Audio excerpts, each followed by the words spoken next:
Welcome to Fynders Keepers, the vodcast powered by Asset Find. Here, we talk with the people shaping the future of global financial asset recovery, from industry veterans to technology innovators. Each episode uncovers new insights, real-world challenges, and the emerging tools helping companies locate and recover billions in unclaimed financial assets worldwide. If it touches finance, data, or discovery, we're talking about it here. This is Fynders Keepers, where every conversation uncovers something worth finding.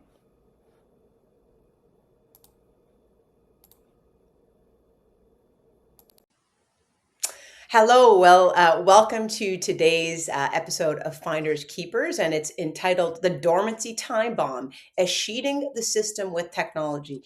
And no, I did not just swear. This is a term that is known in the industry. Our guest today is Allen Osgood, co-founder and CEO of Eisen, a New York fintech putting escheatment, I said it again, on autopilot. With a background in computer science, finance, and a stint at Coinbase, Allen built Eisen to help financial institutions proactively manage dormant accounts and reunite people with their money before it ever hits the state. The company's even named after Eisenhower's interstate highway system because great infrastructure, however unglamorous, quietly changes everything. Allen, welcome to the show. Thanks so much, Shauna. Pleasure to be here. So let's first talk about the origin of the company. Now, as far as I understand, the Eisen founding story starts at a holiday bar. Someone connects the dots on unclaimed money in the digital asset industry, and poof, a company's born. What made you think that this was the problem worth solving over everything else you could have focused on? So, I think there's a very human story to unclaimed property that doesn't usually get told. And so the holiday park conversation was where things all clicked, but every founding story has the little seed inklings along the way. And so for us, I think really the first time I saw this problem was when I was at Coinbase and heard about us starting to liquidate hundreds of millions of dollars of people's assets. That struck me as just absolutely crazy. And then you see the next one, which was the NPR Planet Money episode, The Sheet Show, that tells the story of a gentleman named Walter who bought Amazon shares in the 90s, did what we're all kind of taught to do, which is if you think you have a good investment, set it and let it go up. It just turns out that's actually a terrible idea because if you don't log into your account, interact with it, it's going to get sent to the state and liquidated. And so if you buy Amazon, and this is one of the saddest growth curves that you would miss, but bought Amazon in the 90s, got escheated in 2008, went to retire in 2018, and lost out on all of the gains that he built the bedrock of his retirement on. And so when you think about like the financial cost of a process designed to help people actually directly causing them harm, everybody in that story did what they were supposed to do. It was the kind of the process that failed everyone. And so the best thing that could have happened in that outcome was somebody at E-Trade, who was the broker that he'd used, just called him. He'd moved twice, so his address didn't follow him. So the due diligence letter that they sent him didn't make it. And so so many times when you get into the back offices and the kind of core parts of this process, it's a human capacity and data issue, like all wrapped up in a legal process where doing the complying with the rules is the stated priority one, but like protecting your customers needs to be a really close priority too. And so we just kind of had a thesis that if you could make the compliance and like protection for the company's part better, then you open up a ton of capacity and opportunity to help reunite people with their assets. And so we view it as kind of a two-tier priority set where you have to get the rules right, you have to get the analysis right, you have to get the craziness that we'll talk about in the state jurisdictions right. But once you do that, now you can open up the human element to this, which is if I know exactly who's going to get escheated, I know what amounts, and I know their latest contact info, why don't I just pick up the phone and call them? And so doing that when you have millions and millions of customers is obviously not scalable. But so using technology to fix that type of a problem that if you were at a much smaller scale, you'd probably just work the call list. So it seems like an easy problem to solve, and I'm sure it absolutely isn't. I'm always amazed at how the smallest of mistakes, an address going missing or being, or erroneous can change somebody's life in one way or another.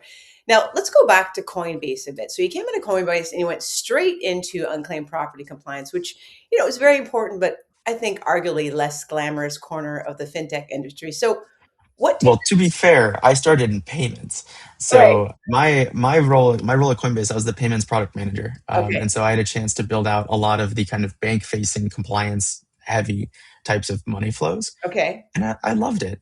But when you're in that seat, you see all of the things that are working well, and you also see the things that are really not working well. Right. And so this was one of those areas where there was just never a good option that we could plug in. And that kind of drove me crazy. It's like, this feels like something that's only going to get worse. Right. We spend all of this time and effort to onboard people, to get them to put money into their accounts, and then they disappear for a few years and we liquidate them. Like, that just felt very unfair. And so I think it was the combination of the human story and seeing that just like from firsthand, trying to buy a solution for this, there simply wasn't one. And so, given an option, what would that look like and how would I build that out? I think that was really the genesis for kind of what made us take the leap. That makes a lot of sense. So now let's talk about the sort of the title where we referred to, crypto's dormancy time bomb, so to speak. Now, Binance, as I understand, is one of your partners, and firms on the asset recovery side of unclaimed property, like Asset Find, we're already seeing crypto and other digital assets appear in global unclaimed property searches. Now, from your Coinbase days and your experience with Binance, just how big do you think the crypto and digital asset dormancy probably actually is today, and where is it going to go in 5 to 10 years? So I think it's here to stay. So what's causing the massive acceleration at the moment is all of the states that are now explicitly making crypto escheatable. And so California passed a law and became active January 1st of this year. That's going to make all crypto retroactively escheatable that's been dormant at least 3 years. And so you're going to see this absolute wall of people come fall start getting these letters, start getting these reports, and it's going to persist every year from here on out. I think we're seeing both the state legislative changes in terms of like what is reportable and when. We're also seeing brand new types of financial institutions come online. Genius Act passed last year. And so what that means is that everybody, every bank, every credit union, every fintech who wants to go get the licensure is able to issue a stablecoin. That is going to also be escheatable. And so when you start to think about the proliferation of all of the different account types and asset types across digital assets, we're at the starting line for Yeah. what that space looks like. It's And only going so to get so much bigger, right? it's going to get way larger. Mhm. And so we have, at least at this point, one publicly traded kind of name brand company. I think we're going to end up in a world in 5 to 10 years where there's a bunch of them that look a lot like that, but everybody's got their unique flavor. The same way that like Fidelity and Schwab and E-Trade and all of these companies have been able to coexist for decades. I think the same thing is going to play out here. I also think we're seeing, so stablecoins, let's run through the roster of areas here. You've got crypto custodial wallets, which is what Coinbase and Binance offer. Right. You have non-custodial wallets, where you might have a portion of the crypto key. California also has obligations for non-custodial wallets, not just custodial wallets. Then you get into tokenized deposits, which is what a lot of the kind of core banks are thinking about. Then you get into tokenized securities. So now we're going to be trading these assets as if they were crypto using a tokenized strategy through DTCC. And so it's not even just the kind of banking or crypto exchanges. It's going to be anybody who touches tokenized deposits, tokenized securities, stable coins, custodial wallets, non-custodial wallets. That is going to be a large swath of people. And so as those people enter a brand new exciting business line, unclaimed property doesn't tend to be the thing that you put at the top of the must-do list, but it comes and wallops you. And so our goal is to effectively pull off the surprise like workload that happens when you come close to that 2 and 3 year dormancy period, and be the solution that's ready to kind of help those companies go into their next maturity phase. So obviously, probably a great time to get ahead of that, given it sounds like, as you said, it's going to proliferate at a level that none of us will really expect, and it's only going to get more complex. So trying to get ahead of that is a really great business idea. Now, if we talk a little bit about the regulatory side, your website states that you're tracking over 58 government deadlines across, say, 117 property types. And we all know that state laws change constantly. So keeping that up to date, is that a data challenge, a legal research challenge, or has AI taken some of that off your plate? So I will say AI has been really useful to be able to monitor state websites and proactively alert us when there's changes. But at the end of the day, anything legislative or compliance oriented, using AI to do the translation of what the requirements are is a very dangerous game. And so we pay lawyers a lot of money. And so it's mostly a legal research question where we'll be prompted by something that's monitoring, and then we'll go find a person with a law degree to make sure that they tell us the right answer. And so that allows us to kind of give our clients the best information we have. But at the end of the day, Eisen's not a law firm. We're here to be a technology service provider for people who have this problem at scale. And so we will do our alerting, we will make our recommendations, but ultimately it's up to the clients to make their business decisions on what it is that they want to do. We view our job as to help facilitate that entire process all the way across. Makes sense. So now let's go back to, crypto. So something that's been a long time coming is crypto regulation, and it's catching up, and it has to catch up very fast. So most unclaimed property laws, as we know, they predate crypto by decades, and they were never intended for this digital asset world that again is growing. So, what do you see as the unique challenges facing the state UP administrators in escheating and handling digital assets from exchanges? And then on that same note, are the custodians of digital assets really ready for new and evolving compliance requirements that are being introduced? I think the answers to both of those questions are no to different degrees. Um, crypto is a crypto is programmable money, and so you can change a program a lot faster than you can change the brokerage account regulations. And so I think there's all sorts of interesting edge cases that have just never been possible before. So you get into like let's take a pretty kind of blue chip crypto here like Ethereum. Ethereum has a base token. It has a bunch of L2 networks that have been built on top of it. It has smart contracts that can hold or release money. It has airdrops where people just drop money into your wallet for because they can. Usually it's advertising. They have forks so that they could split that into multiple different things. Once you send money, they have dust, which is the leftover that didn't quite get included in the transaction. So in 30 seconds, we just rattled off 6, 7 layers of complexity that people are going to have to solve for here.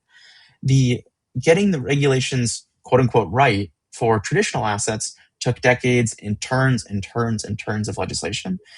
I think we're kidding ourselves if we think the crypto regulations are going to be right the first time. That space is in its infancy. And so trying to overregulate something on a 3-year dormancy period where the thing that is now currently new is wildly incompatible with the thing that you just launched is going to create a bunch of churn here for years to come. And so I think the challenge that a lot of legislators are going to have is keeping up with what's going on because these are not everyday topics. this is this Yeah. is not always in the zeitgeist of like what people want to talk about. But in the same way that we've seen like RPOs and securities play out across different states, I think we'll end up with different standards for what's required in each of these different kind of state requirements. And so you see somebody like Arizona start to add digital and digital undeliverable emails tracking plus like physical mail delivered tracking then triggers the crypto rules. Okay, now we have a new layer of a complication to go manage. That type of stuff with everybody's slight different flavor is the kind of long and sordid history of how unclaimed property has come to be in this country. Yeah. But if you trace it all the way back, the core concept is good. The core concept is like old England, the crown gave you property, you abandoned it, it comes back to the crown. That is a really simple, pretty elegant consumer protection, like community protection that's good for everybody. But when you start applying that to every bank account and brokerage account and CD and gift card and fintech wallet and crypto wallet and the whole world of things that now fall into the unclaimed property regime, it creates a level of complexity that I don't think anybody originally signed up for that is now our current and present system. And so the on the custody side, I would say neither the custodians nor the states nor probably the crypto firms are ready for all of what this means. At the end of the day, the whole process is trying to do right by your should be trying to do right by your customers and your clients. And so if we're able to design a system with whatever levels of complexity or like simplicity that we can get to that actually does right by people, I think we'll be okay. I think when you end up doing things that hurt consumers, that's when the political winds shift against you. That's when you get lawsuits. That's when you get whole heaps of bad press and headline risk and all of the things that we need in a self-healing system to ultimately get that legislation to where it needs to go. So while I'm a little bit pessimistic about where we are at the moment, I do think this there will be pain in this ecosystem before this corrects itself. people are going to do their best. They're going to make mistakes. And then we'll have to trust that the system will self correct over time. Likely an iterative process, as many are. But there was a lot to unpack there. I want to pick up on a few things that you said. I want to go back in a bit to the dust effect. That's a fascinating topic in and of itself. But what would you say are the benefits or challenges of being required to convert, digital, a digital account to cash before a sheetment versus just turning over the digital asset, itself? I think this is the limitation of what the states are able to do, showing up as a requirement. Right. The states don't know how to sell crypto today. Like, they're not crypto exchanges, they're not crypto Right. brokers. That's a very foreign concept. And so I think that's a challenge because that places an undue amount of risk onto the crypto providers who now have to track, did I give them the right price? Did I execute this as a block trade?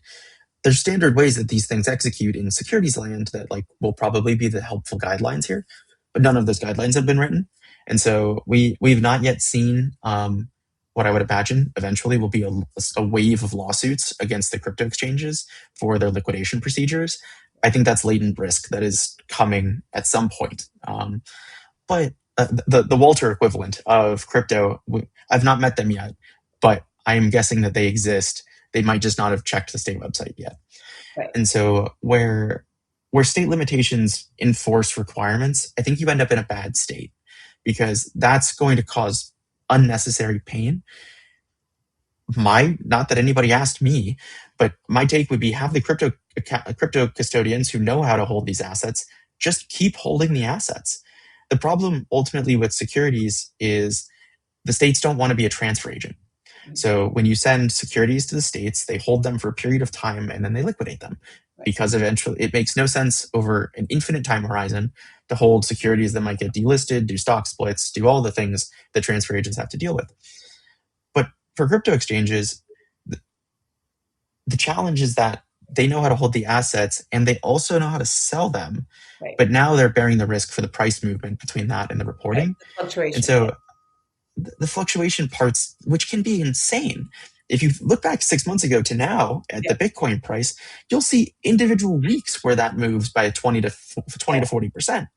And so Those are if you're real playing on dollars. Those are real dollars. those This is are not. real dollars. So Yeah. you have one Bitcoin moving between 100K and 50K.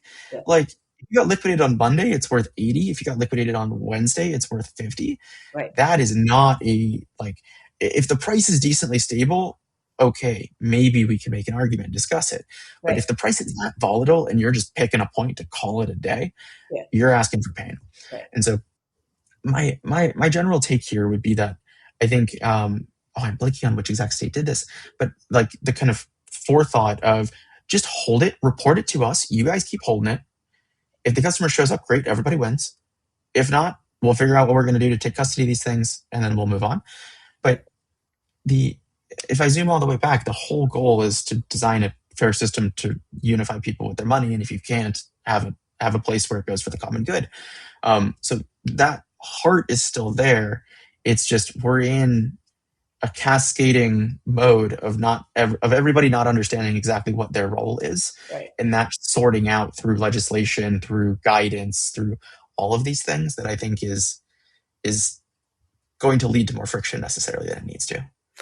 More friction, and also it's going to take some time, just like anything else, right? With it being such a dynamic environment that we're in.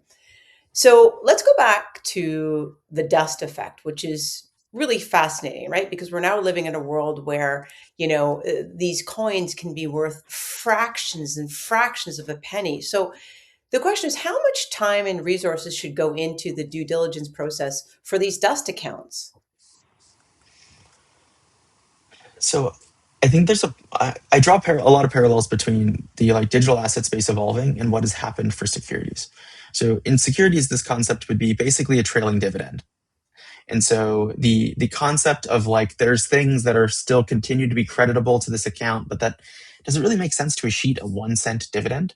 Hmm. I think at some point you just have to make a business decision that we're going to pick the reasonable answer. And in my experience so far with states, they've been very receptive to you doing what makes good sense, you're following the rules, you're clearly like putting forth the effort, and you have this sub 1 cent thing, that is not going to be your material audit finding.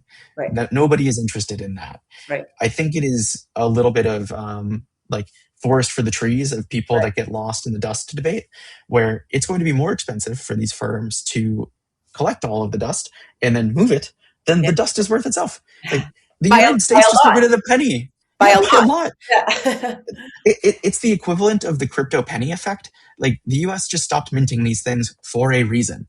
And so when we start to think about what that means across spaces, I don't think you're ever going to get a picture perfect $0 balance like 100%. That just Right. doesn't really happen. Yeah. Even in traditional bank accounts, you have an interest payment that posts afterwards you have to deal with. So there's no world in which everything is nice, clean, and dusted.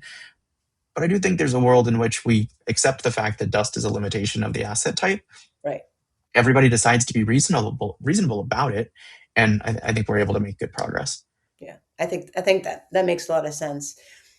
So I want to shift now to the bigger vision and talk about Eisen and your future sort of goals and where the world is going to be. So, Eisen is rapidly adding major partners and clients across banking, fintech, and the digital asset sectors with advanced tech as that's Eisen's key differentiator. So, in your words, Alan, what does a truly progressive unclaimed property ecosystem look like end to end, from dormancy all the way through the recovery and, reunification with modern tech? So I would actually add one more stage to that funnel, which is the inactivity period. The most important thing for dormancy and escheatment is doing your darndest to find that person first. Right. And so a lot of the way that the ecosystem works today and what I've seen is you get to your fall or spring reporting cycle, whichever cadence you're following. You get a list that is a static list from some system. And then you basically freak out between the time that you get the list and the time that you need to report that list to like try to hit all the requirements. In that process, the customers are not the first priority. The hitting the process timelines is the first priority. And so, what I want to, if I think about us being successful, it's shifting what are the people focused on most from being, are we going to hit the timelines to are we achieving the best outcomes for our customers? And so, one of the things that we've rolled out is something that we just call compliance tasks. It's a pretty simple concept, but it's for every state, for every requirement for that company, what needs to happen when, and then how do we back up and put a planned date around it so that we just have a constantly rolling calendar that's live updated as we do things, that sends out alert emails, that pings you in Slack, that lets you not carry the cognitive load of all of the timing things that you have to do so that you can focus on higher leverage items. And so if you're tracking timelines in a spreadsheet, you're going to miss things. Somebody's going to go on vacation. They're not going to open up the spreadsheet. Processes get messed up regardless of how advanced your process is. And so what I think I come back to the priorities, right? So priority one is comply with the rules. Priority two is protect your customers.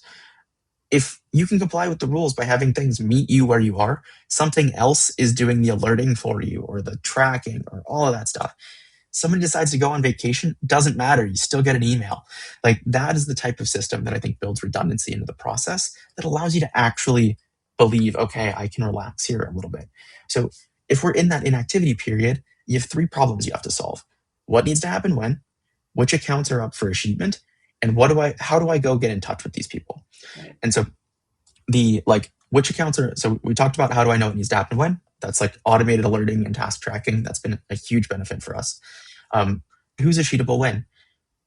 We do proactive like dormancy analysis. So our clients send us millions and millions of accounts that come through our rails, and we let you time travel. So you can see not just what's happening in spring, you can see what's fall this year, fall next year, spring 3 years from now. And so we know every account's analysis. Why are we only operating on a tiny subsegment of the list that's only going to be actioned right now when we could get ahead of things and start talking to the fall customers too? And the third is just a data problem. Um, can I run a LexisNexis search or any of these new address verifications? These tools exist, but why are they not connected to the accounts that we're about to create massive financial consequences for. And so when we do that kind of escheatment preparation of like, here's the list of accounts, this is what's going out the door, we run a new address search. We check if they're on the DMF.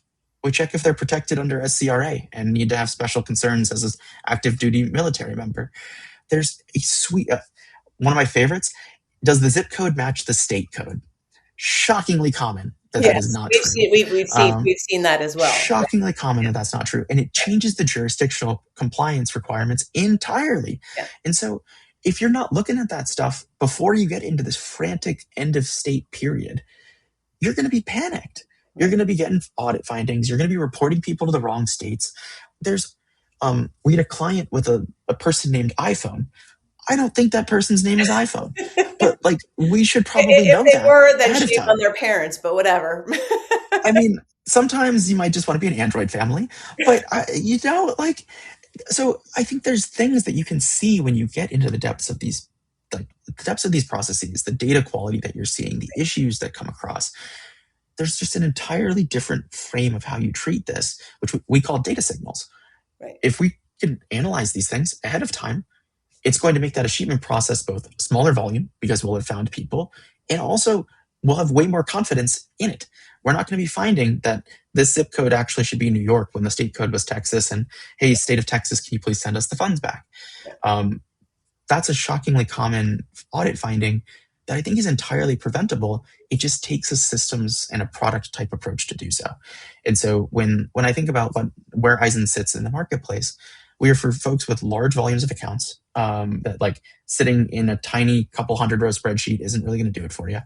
For like nationwide compliance requirements, so as many states and jurisdictions as you need, with complex account types. So if you have securities, crypto things, the kind of complex, all of the things that kind of have special carve out rules across different jurisdictions, those are things where just the number of permutations of settings gets so unmanageable so quickly right, that it just causes pain all the way down from customer has a bad experience, Walter and his Amazon shares suing E-Trade, to being a headline on NPR, to being multiple ongoing court cases for 10 years. right. Like the pain all the way through is preventable. It just takes shifting the way that you think about your process from being a spreadsheet based reactive one to a intentionally designed product proactive one. Right. Yeah, and with the technology, the right technology, as you say, right? Because whenever there's manual processes and spreadsheets and human intervention, it's, that's where sort of disaster happens. So in putting all the pieces together that you said, and this proactive nature and kind of set it and forget it, it should alleviate a lot of that, I would imagine, going forward. If you get it And right. if you get it right, but I think there's when we set out on this journey, I had a goal of like, let's 100% automate this thing. And that's simply not how this space works.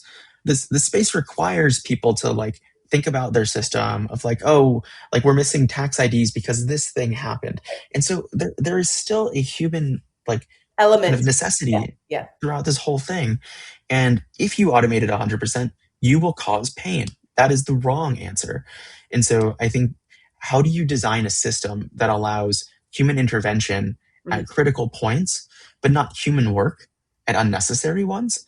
We get clients who are sending envelopes, stuffing envelopes themselves. right. Um, then you get into like the core unclaimed property process of like, okay, we get an account that's dormant this time. We send due diligence. They responded to it. Now we send them a check. They Yeah, didn't cash their this check. loop. Now we're back into the achievement process again. How do you track all of that on a spreadsheet? That sounds like a nightmare. Yeah, And so like things get dropped, requirements get missed, like tracking gets done incorrectly. And so as we've been able to design out our system, it's the ability to do that end to end in a right. way that a human has auditability through every different part of that, such that they can know it was done correctly when the auditor eventually and inevitably asks. Well, it's interesting because I think it's a perfect parallel to AI in the way that, we're supposed to really be using AI today. So many of us are leveraging the LLMs, and there's a lot of sort of checking and balancing. And if you have sort of more junior, inexperienced people leveraging them for important tasks, and there isn't that check and balance with someone who truly understands and knows the space that they're doing, then it can be a disaster. So it's probably a similar kind of thing where there has to be that human intervention along the way as an audit process. Yep. And I think there's I'd probably simplify it into three kind of buckets here. I think there's like what I would call just horsepower. I think how much can you just like draft and put out and like go forward? AI is incredible at that. How's the judgment? Like, are those things good? What is the filter? Like, should we do this in the first place? Right. And then there's the record keeping, the audit trail. And so if you can get high output, high quality judgment with a perfect audit trail, you're going to be great. You're going to be in great shape. That's simply not where the universe is today. Right. And so I think there's a recognition that horsepower has gone up dramatically. Like an individual can do 10 to 100x more work if, like today, without the same level of tiredness, if they drop it into Claude or ChatGPT or whatever your favorite thing is. Right. But you're not going to 100x your judgment in the same way at the moment. You can design Claude skills, you can do all sorts of filtering, you can train the machines until you're blue in the face. But ultimately, like there's going to be things that you're still going to want to have input on. And then I think we haven't even gotten to the audit trail yet. You think about the Claude AI history, if you've played around with it, just disappearing ephemerally, like Yeah. into the abyss of your search history. Yeah. Um, how how those things come to work in regulated spaces where everybody from the customer to the company to the auditor is happy with the outcomes. I think that's where the opportunity lies. And so the push as we think about this is use AI where it makes great sense, which is horsepower and creation. Make sure that you have good reins on it when judgment's required, and then make sure that you have a very clear audit trail for anything it or you do all the way through that process. It's a great way to summarize that. And I will say one of the things as we wind down that we'd like to ask all of our guests is, you started off with talking about the human aspect and the human stories. Do you have any stories that you can share? Of course, names don't have to be mentioned here that sort of inspire you, or sort of fun stories or anecdotes that you want to share in your journey. Sure. So, well, let me tell an unclaimed property one specifically. So we were going through and doing a compliance cycle for somebody, and we did that exercise where who's about to get escheated, sort by balance, descending, and take the top 10. And we just reached out to the customer and we're like, hey, would you mind just emailing these people for us? Like your email, like not a bot, not a system, your email, chief compliance officer. I'd like to not escheat your account. Please say hello. And it worked for 8 of them. And so like we retained millions of dollars by just being proactive Right. about having one person with a known name from a known brand be Right. like, hey, this is about to happen. Do you want this? 8 out of 10 got back to them in like a day and a half. It was crazy. Wow. And so, like to get to that point where you're like, I've done all the analysis on X million accounts. I've applied all of the rules across these jurisdictions. I've sent the due diligence letters to all of these people. And now I'm in the final bucket. If that's all it takes, I think there is so much room for us to improve things. Right. That gets me very excited. And that customer was thrilled. Are you kidding me? Of Like course. the amount of latent risk that we pulled off the pile for them by just having them do that. Like Now overnight. they ask us every time. Now they ask us every time, like, "Hey, can you send me the list of the top 10?" And I'm just like, "Sure." It's putting common sense into something that I think has never gotten the light, like the shine of day. And so if we can keep doing that over and over and over again, I think you can really start to make you can really move the needle on how this entire space operates and the human experience that people have on the other side. So if we're successful, you don't feel like a spreadsheet in a row, like a row in a spreadsheet that like got pushed to hit a deadline.